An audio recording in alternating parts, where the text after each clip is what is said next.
Ketemu lagi dengan saya Cah Deso yang mencoba untuk berpikir, ya, untuk ikut-ikutan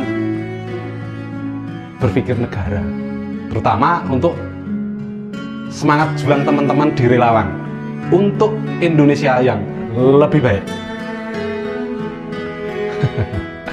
Memang ya, gak mudah menjadi relawan, serba susah, serba terbatas, kita pakai uang kita sendiri, tapi itulah menjadi pejuang. Zaman kita sekolah SD dulu diajarkan mengenal tokoh-tokoh pahlawan nasional, dan juga kita mengenal proses terbentuknya negara ini. Jadi jangan sampai lupa sejarah, karena di situ banyak nilai-nilai perjuangan yang bisa kita contoh untuk kita masyarakat saat ini dalam bernegara. Di zaman yang modern ini, jiwa patriotisme itu sudah tergerus, teman-teman, karena egois kita. Tapi itulah karakter orang saat ini. Namun demikian, kita harus terus bermanfaat untuk negara ini, karena yang kita perjuangkan itu yang akan kita rasakan nantinya, bahkan untuk anak cucu kita. Akhirnya, walaupun tidak mudah, kita wajib selalu membela, walaupun dengan cara yang sangat kecil. Setidaknya di Pilpres 2024 kita pilih pemimpin yang tidak hanya menjual identitas yang rasis. Kita banyak hal yang bisa kita lakukan untuk negara. Sebagai banyak profesi, kita yang ada jadi guru, buruh, tentara, polisi, politisi, pejabat, DPR, atau apapun yang yang sesuai dengan keahlian kita, yang kita bisa lakukan. Pilpres itu satu des, tapi itu menentukan nasib bangsa. Tapi semakin terus kita berkarya, semakin bisa kita melihat realita, sebuah kenyataan bahwa ternyata perjuangan tidak selalu terbalas dengan kesenangan atau kesejahteraan untuk kita. Seringkali kebaikan yang kita tabur dibalas dengan kejahatan. Teman yang awalnya menawarkan kebersamaan dalam sebuah perjuangan, ternyata malah menipu. Teman seperjuangan yang sudah kita anggap seperti saudara sendiri, justru malah meninggalkan kita, berkhianat bersama teman seperjuangan yang dulu kita kenalkan. Itulah sahabat yang butuh uang setelah kita bantu, justru malah menghilang dengan tumpukan utang. Teman yang kita ajak diskusi malah korupsi. Sudah dikasih kesempatan kerja, malah memfitnah dengan memutar balikan fakta. Dan masih banyak lagi pengalaman-pengalaman yang buruk, banyak sekali. Itulah bro, keadaan sekarang memang seperti itu, ya kan? Miris memang. Lalu perlahan semangat juang kita untuk negara mulai memudar. Tapi jangan, katanya kebaikan itu dibalas dengan kebaikan.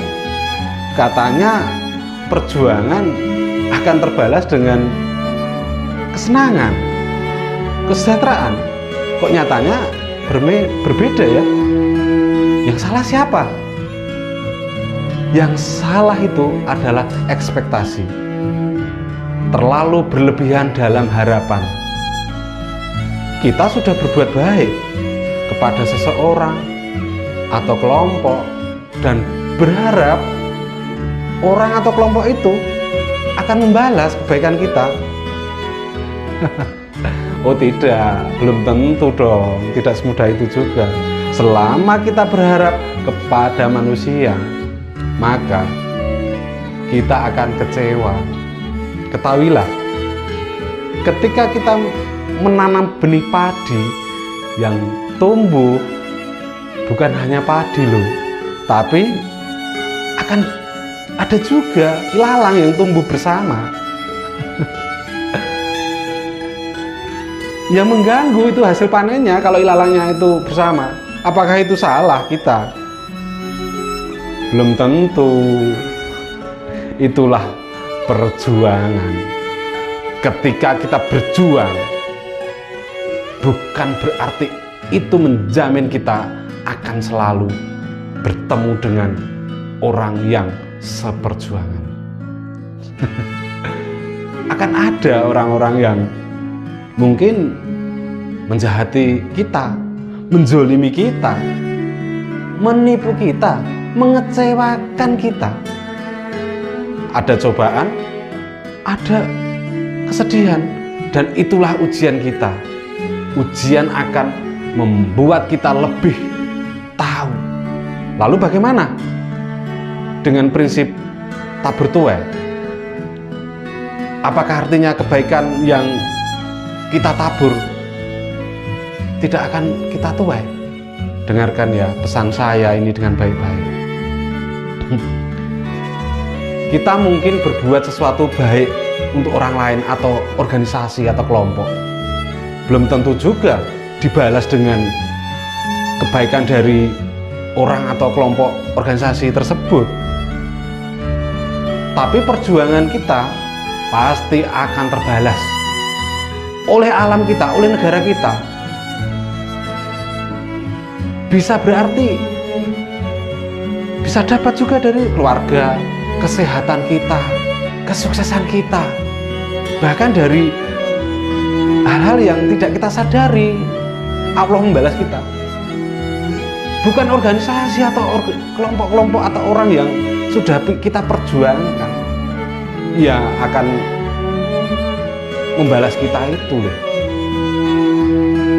Yang akan melihat apa yang akan kita perjuangkan adalah Allah, yang akan melipat gandakan semua usaha kita, semua yang kita korbankan dalam perjuangan kita ini. Walaupun saya tahulah realita keadaan ini, sedikit ini saya akan memberikan suatu contoh lah, itu nasihat dari saya memang agama Islam ya, tapi saya mencoba untuk mengutip dari tokoh agama Kristen yaitu Bunda Teresa.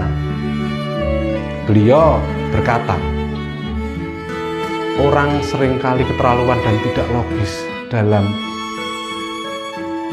hanya mementingkan diri sendiri.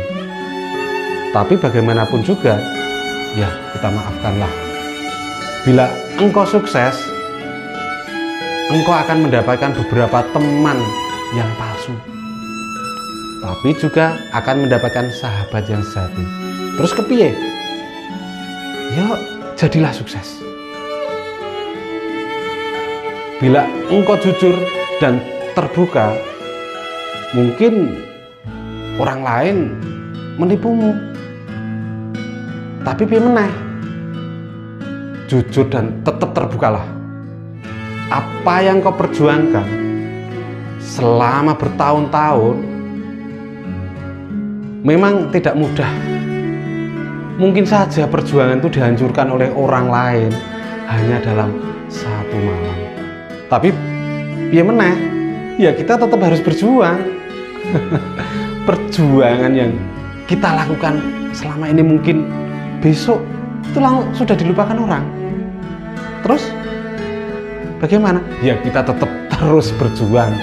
Apabila kita sungguh-sungguh dan bersemangat berjuang, orang lain mungkin berprasangka ada maksud tersembunyi di balik perjuangan kita. Tapi bagaimana? Ya tetap terus berjuang. Ini untuk negara. Bagaimanapun, berikan yang terbaik dari diri kita bagaimanapun ini bukan urusan kita sama mereka, tetapi ini urusan kita, antara kita dan negara Indonesia yang kita cintai. Memang tidak mudah menjadi pejuang, tapi walaupun susah, berjuang untuk negara Indonesia kita yang tercinta, yang kaya akan budaya dan suku-suku bangsa. Saya Subarno, Ketua Relawan Ganjar Pranowo Provinsi Jawa Tengah. Salam DGP 8. Jaya, jaya, jaya.